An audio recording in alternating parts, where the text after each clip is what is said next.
We Tamil நேயர்களுக்கு வணக்கம். Welcome to the show. செய்தி சொல்லட்டுமா? தமிழகத்துல 2026 சட்டமன்ற தேர்தல் வரப்போகுது.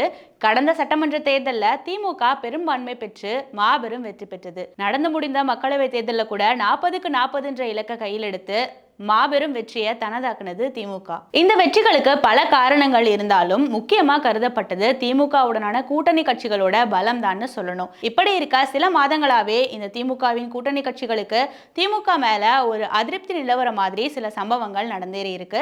அதை பத்தி தான் இந்த நிகழ்ச்சியில பேச போறோம். அந்த வகையில முதலாவதா சிபிஎம் கட்சி. சமீபத்தில் பெய்த கனமழையால மதுரையில சில பகுதிகள் பாதிக்கப்பட்டதா சிபிஎம் கட்சியை சேர்ந்த எம்பி சு வெங்கடேசன் வெள்ள நிவாரண தொகையா ரூபாய் 25,000 கொடுக்கணும் அப்படின்னு தமிழக அரசு கிட்ட கோரிக்கையை முன்வச்சாரு. அதற்கு பதிலளிக்கும் விதமா பத்திரப்பதிவுத்துறை அமைச்சர் மூர்த்தி என்ன சொல்லியிருந்தாரு அப்படின்னா, சு வெங்கடேசன் அவர்கள் நிவாரண தொகை கேட்கறதெல்லாம் சரி, ஆனா எந்த இடத்துல பாதிப்பு, எவ்வளவு பாதிப்பு, யாருக்கு அந்த நிவாரண தொகையை கொடுக்கணும் இப்படிங்கிறதெல்லாம் தெளிவா அறிவித்து சொல்லுங்க, அதுக்கப்புறமா இந்த கொடுக்கறத பத்தி யோசிக்கலாம் அப்படின்னு அலட்சியமா பதிலளிச்சிருந்தாரு. இந்த விஷயம் தான் திமுகவுக்கும் சிபிஎம்முக்கும் இடையில ஒரு மோதல் போக்கு உருவாக ஆரம்ப புள்ளியா இருந்தது. மேலும் இந்த சம்பவம் தொடர்பா பத்திரப்பதிவுத்துறை அமைச்சர் மூர்த்தி கிட்ட கேட்கும்போது முதல்ல அவரை எந்த இடத்துல எவ்வளவு பாதிப்பு, எவ்வளவு தரணும், யார்கிட்ட தரணும் இது எல்லாத்தையும் தெளிவா சொல்லுங்க, அதுக்கப்புறம் கொடுக்கறத பத்தி யோசிக்கலாம், அப்படி இல்லைன்னா அவரையே நிவாரணத்தை பெரட்டி கொடுக்க சொல்லுங்க அப்படின்னு அலட்சியமா பதிலளிச்சிருந்தாரு. இது இந்த விரிசலை இன்னும் தீவிரமாக்குனுச்சுனே சொல்லலாம். மேலும் சமீபத்தில் நடந்த சாம்சங் தொழிலாளர்களின் போராட்டத்தின் போது கூட சிபிஎம்முக்கு திமுக மீது ஒரு அதிருப்தி நிலைப்பாடு உருவானது. அதற்கு காரணம் போராட்டக்காரர்களுக்கான கோரிக்கைகளுக்கு திமுக அரசு செவி சாய்க்காததும், மேலும் திமுக அரசின் செயல்பாடுகள் எந்த அளவுக்கு இருந்ததுன்னா அந்த போராட்டக்காரர்களை இரவு நேரத்தில் திடீர்னு கைது நடவடிக்கைக்கு உட்படுத்துறது இப்படின்னு அதன் தொடர்ச்சியான இந்த செயல்பாடுகள் சிபிஎம்முக்கு அதன் மேல ஒரு அதிருப்தி நிலை உருவாக்குனுச்சு. இந்த விஷயத்தினால திமுகவுக்கும் சிபிஎம்முக்கும் இத்தனை ஆண்டு காலமாக இருந்த அந்த நல்லுறவுல ஒரு விரிசல் ஏற்பட தொடங்கினுச்சு. இந்த வரிசையில அடுத்ததா வர்றது காங்கிரஸ் கட்சி. திமுக நடத்திய கலைஞர் நாணய வெளியீட்டு விழாவில் மத்திய பாதுகாப்புத்துறை அமைச்சர் ராஜ்நாத் சிங்கை கூப்பிடும்போது கூட்டணி கட்சியான காங்கிரசின் தலைவர் ராகுல் காந்தியை ஏன் கூப்பிடல அப்படின்னு அரசியல் வட்டாரத்தில் பெரிதளவா பேசப்பட்டது. இது தொடர்பாக காங்கிரஸ் சார்பாகவும் பல விமர்சனங்கள் வைக்கப்பட்டது. அப்போ பெரும் பேசு பொருளா உருவெடுத்த இந்த விஷயத்துக்கு முற்றுப்புள்ளி வைக்கும் விதமா காங்கிரஸ் தலைவர் ராகுல் காந்தி தனது மூத்த சகோதரரான மு.க. ஸ்டாலின் அவர்களுக்கு ஸ்வீட் கொடுத்து தனது அன்பை பகிர்ந்துகிட்டு இந்த விஷயத்தை அத்தோட முடிச்சு வச்சாரு.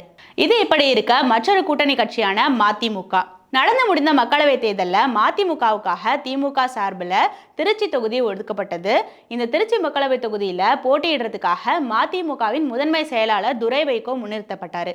அப்போ உதயசூரியன் சின்னத்துல மதிமுக போட்டியிடணும் அப்படிங்கிற ஒரு சூழல் எழும்போது செத்தாலும் அம்மர் சின்னத்துல தான் போட்டியிடுவோம் அப்படின்னு கண்ணீர் மல்க உணர்ச்சி பூர்வமா பேசியிருந்தாரு. ஒருவேளை உதயசூரியன் சின்னத்துல போட்டியிட்டு மதிமுக ஜெயிச்சிருந்தா கூட அந்த வெற்றி திமுகவை சார்ந்ததா தான் இருக்கும் அப்படின்னு மதிமுகவின் உறுப்பினர்கள் பலரும் இதை பத்தி பேசியிருந்தாங்க. பின்னர் பம்பரம் சின்னம் மதிமுகவுக்கு ஒதுக்க முடியாதுன்னு தேர்தல் ஆணையம் சொன்ன பிறகு அதற்காக ஒதுக்கப்பட்ட தீப்பெட்டி சின்னத்துல மதிமுக போட்டியிட்டு வென்றுச்சு. இந்த நிகழ்வுல திமுக மதிமுக இடையில விரிசல் ஏற்பட இருந்ததா பேசிட்டு இருக்க நேரத்துல மதிமுக பொதுச் செயலாளர் வைகோ திமுக மீதான தனது நிலைப்பாட்டை அந்த இடத்துல சொல்லியிருந்தாரு. அதாவது திமுக தங்களுக்கு இடமே ஒதுக்கலனாலும் தங்களுடைய ஆதரவு திமுகவுக்கு தான் இருக்கும் அப்படின்னு இந்த விஷயத்த இத்தோட முடிச்சு வச்சாரு. இதை தொடர்ந்து மற்றொரு கூட்டணி கட்சியான விசிக. கள்ளக்குறிச்சியில நடந்த கள்ளச்சாராய மரணங்கள் தமிழகத்துல பெரும் அதிர்வலையை ஏற்படுத்துச்சு. அந்த சமயத்துல ஆளும் கட்சியான திமுக மீது பல அதிருப்திகள் நிலவுச்சு, பல அரசியல் விமர்சனங்களும் முன்வைக்கப்பட்டது. அப்போ அந்த நேரத்துல கூட்டணி கட்சியாக இருந்த விசிக தலைவர் திருமாவளவன் மது ஒழிப்பு மாநாட்டை நடத்தி காமிச்சிருக்காரு. இதை தொடர்ந்து ஆட்சியிலும் பங்கு அதிகாரத்திலும் பங்குன்னு விசிக தலைவர் திருமாவளவன் முன்பே பேசியிருந்த ஒரு வீடியோ அந்த நேரத்துல சமூக வலைதளத்துல கசிஞ்சு வைரல் ஆனுச்சு. இதுவரையில் திமுகவோட கூட்டணியில இருந்த அந்த விசிக எழுப்பாத ஒரு குரல் ஆட்சியிலும் பங்கு அதிகாரத்திலும் பங்குன்னு அந்த நேரத்துல ஒழிச்சது அரசியல் வட்டாரத்துல பெரும் அதிர்வலையை ஏற்படுத்துச்சு. இந்த நிலையில தான் திமுகவின் பவள விழாவில் திமுகவுக்கும் விசிகாவுக்கும் இடையில எந்த விதமான பிளவும் இல்லை. இது ஓட்டுக்காக சேர்ந்த கூட்டம் இல்லை, இது கொள்கை ரீதியா சேர்ந்த கூட்டம். அதனால மற்ற எந்த கட்சிகளும் இதை பிரிக்க முயற்சி பண்ணா அது நடக்கவே நடக்காது. ஏன்னா இது கொள்கைக்காகவே சேர்ந்த கூட்டணி அப்படின்னு சொல்லி திமுக தலைவர் மு க ஸ்டாலின் இந்த விஷயத்துக்கு ஒரு முற்றுப்புள்ளி வச்சாரு. இதனைத் தொடர்ந்து தமிழக வெற்றி கழக முதல் மாநாட்டுல அக்கட்சியின் தலைவர் விஜய் ஆட்சியிலும் பங்கு அதிகாரத்திலும் பங்கு அப்படிங்கிற ஒரு விஷயத்த மீண்டும் முன்வச்சு தங்களோடு கூட்டணி அமைச்சு கொள்ள விரும்பும் கட்சிகள் நாங்க அரவணைப்போம், கூடவே ஆட்சியிலும் அதிகாரத்திலும் பங்கு கொடுப்போம் அப்படின்னு பேசியிருந்தது திமுகவுக்கு சற்றே கலக்கத்தை ஏற்படுத்துச்சு. இதனைத் தொடர்ந்து அம்பேத்கர் நூல் வெளியீட்டு விழாவில் விசிக தலைவர் திருமாவளவன் கலந்து கொள்வதா இருந்து கடைசி நேரத்தில் அவர் அதுல கலந்து கொள்ளல. ஆனா விசிக சார்பா ஆதவ் அர்ஜுனா கலந்துக்கிட்டு திமுகவில் நடைபெறுவது மன்னராட்சி அப்படின்னு சொல்லி ஒரு கருத்தை பதிவு பண்ணியிருந்தாரு. இது அரசியல் வட்டாரத்துல பெரும் அதிர்வலையை ஏற்படுத்துச்சு. மேலும் தாவேகா தலைவர் விஜய் கூட்டணி கட்சிகள் தர அழுத்தத்தால தான் திருமாவளவன் இந்த நிகழ்ச்சியில பங்கேற்க முடியல அப்படின்ற ஒரு கூற்றையும் முன் வச்சிருந்தாரு.